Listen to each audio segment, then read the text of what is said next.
Apparently, the people at CNN have a real problem with this. Some of those financial people really have a real stunning problem with this. We talked about Aaron Ross Sorkin, you know, heading down to Occupy Wall Street because some bank CEO told him to. Here's the piece. I hadn't heard this part about Erin Burnett. I know she had tweeted, but I didn't realize she has a segment called Seriously? Am I wrong? I mean, because I never watch Saturday Night Live anymore, but is that... Do you watch Saturday Night Live? Do you watch Saturday Night Live? I do. That sounds to me like a certain segment on SNL, yes. Isn't that like what's his face is yeah, dude. yeah. I can't remember his name. Yeah, Seth Meyers. Right, yes. He has a thing where his whole joke, it's named on Friday, but That's still a lazy conceit. that's more like a radio conceit. Like, that's something I'll do. Like, seriously? That's his joke setup. And so she does this, I guess, thinking like, well, if he does it, boy, she's bad. She's bad. But aside from being bad, she also seems to be, well, I don't know. I guess the jury's out. She's either an idiot or just a huge liar. And I'm going to go with, well, there's also could be just enormously lazy and too self-satisfied. It's probably a combination of all three. I'm not sure if we see all three in this clip, but let's play this clip. This is Erin Burnett. This is just a day and a half ago, I guess. I've completely lost sense of time. Erin Burnett headed down to Occupy Wall Street. She shot, like, look, we were down there. We saw this guy who's in this clip, actually. He was hanging out when we were interviewing Naomi Klein. He was probably standing a foot from Naomi Klein listening in to our show live. Yeah. Yes. And are there people there who look a little freaky or wearing funny glasses? Yes. And I would say the percentage of those people relative to the entire size of the crowd is somewhere between 1% and 3%. So here is Erin Burnett doing this serious report. She goes down there and she really fakes out this ad sales guy or this former marketing guy or computer software developer. But let's listen to this clip. Now for a story that made us say, seriously?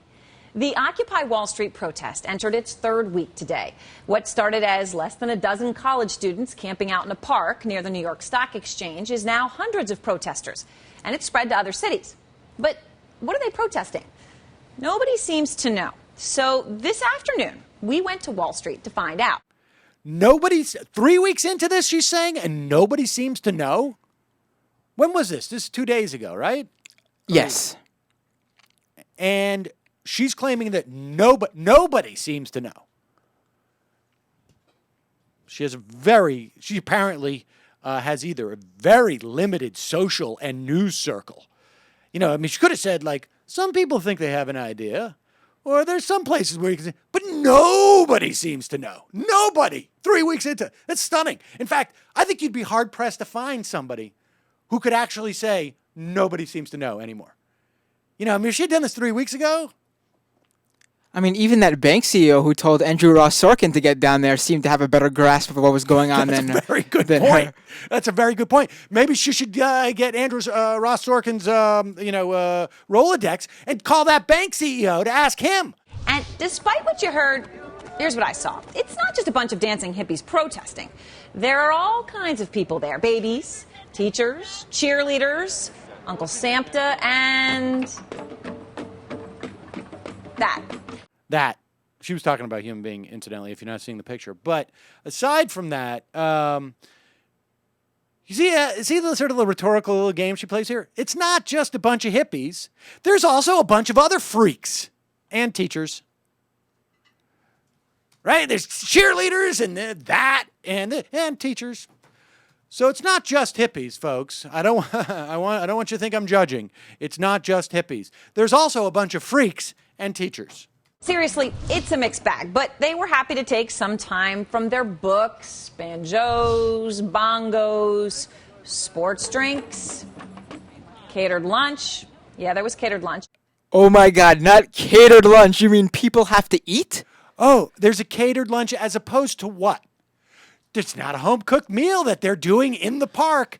I mean, there's no Bunsen burners there. No, they bought pizza from across the street, or people sent them pizza. It's not catered lunch. It is stunning. Keep going. I also like how she says banjos like this. Banjos? Like she has no idea how to say the word. Right. Weird instruments. Designer yoga clothing. That's a Lululemon logo.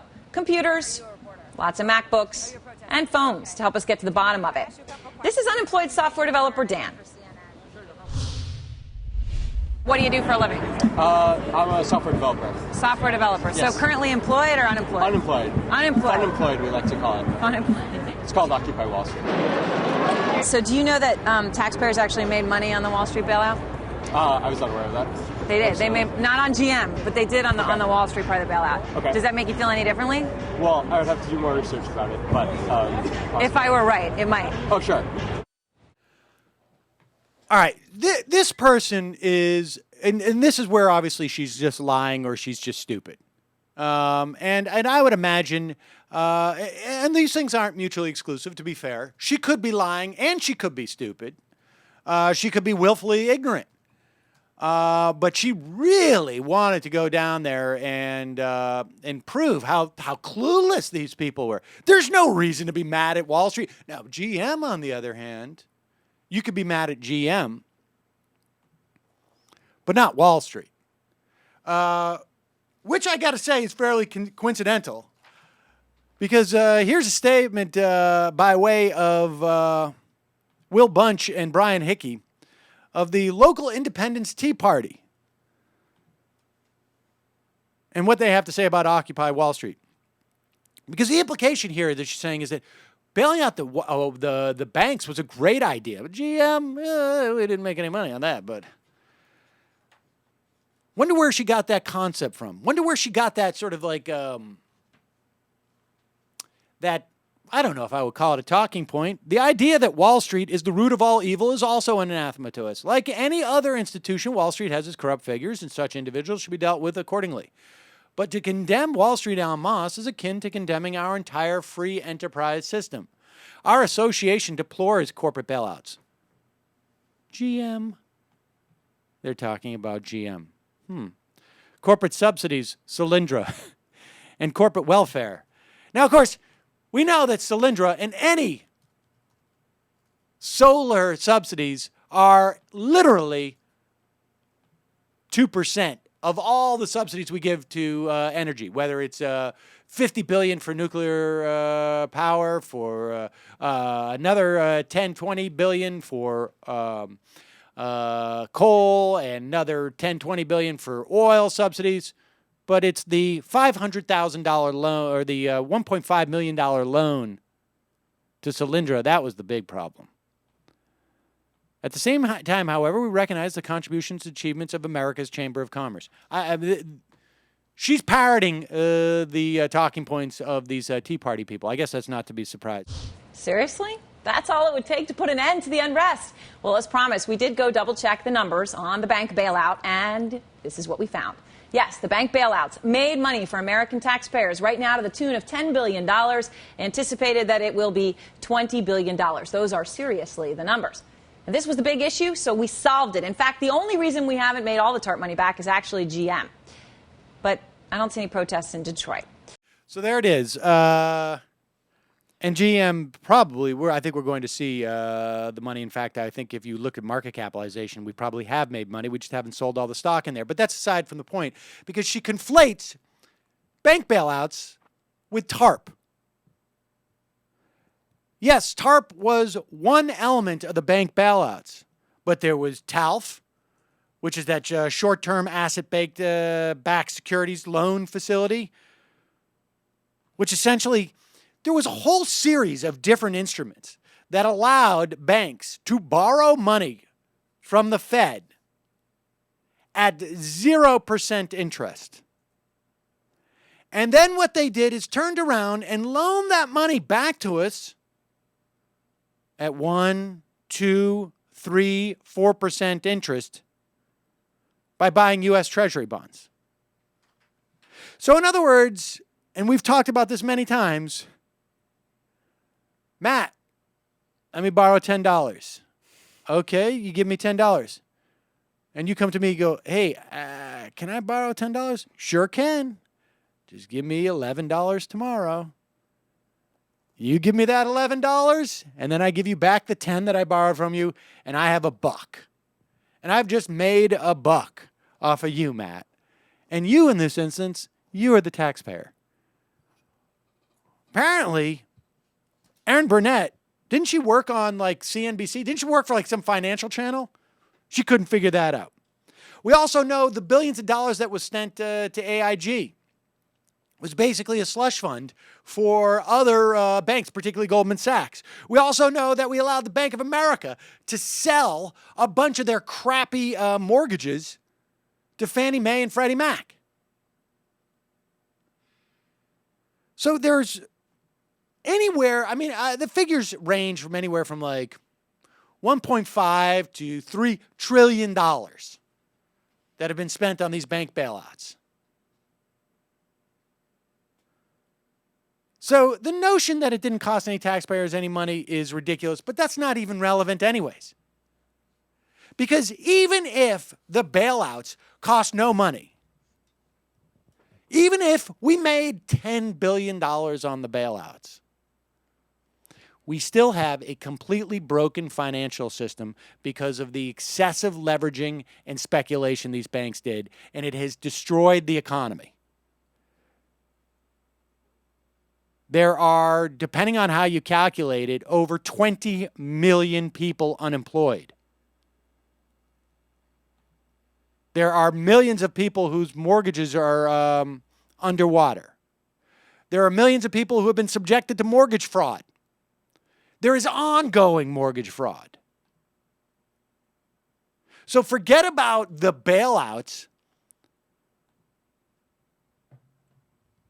Wall Street ruined our economy. Ruined our economy. The financialization of our economy is ruining our economy. The income disparity is ruining our economy. But Erin Burnett found it more convenient to just reduce it down to, did we make money on TARP? You know, I find it interesting. If you're watching the video, which I'll probably put this one up on our YouTube for the day, you can when she asks him a question and he says, "Well, it's called Occupy Wall Street." There's a really quick clip of the park being on Liberty Street, as if to laugh at them, saying, "Well, you're not on Wall Street, you're on Liberty Street." It's like little things like that. If you throughout the whole video, Right. there's little things like that. Just You couldn't sit peppered down. throughout. Yeah, you couldn't sit down. If you were making a hit piece on this, you couldn't sit down and do it better. And they found a supporter who, unfortunately, not everyone is going to be as knowledgeable on all this as some, like, for example, that guy who took down Fox News, Jesse LaGreca. This guy, unfortunately, he just didn't know as much as maybe someone else knows, and they went out of their way to find someone like that. He was smart enough to say, you know what, I don't believe you. Let me check. Let me check. I need to do more research on it. Yep. But if I wasn't lying and a shill for the banking industry and was telling you the truth, would I be right? Oh, we solved it. What a moron. You know what? I'm going to make a prediction. Those people are going to be in that park longer than she will have a program on CNN.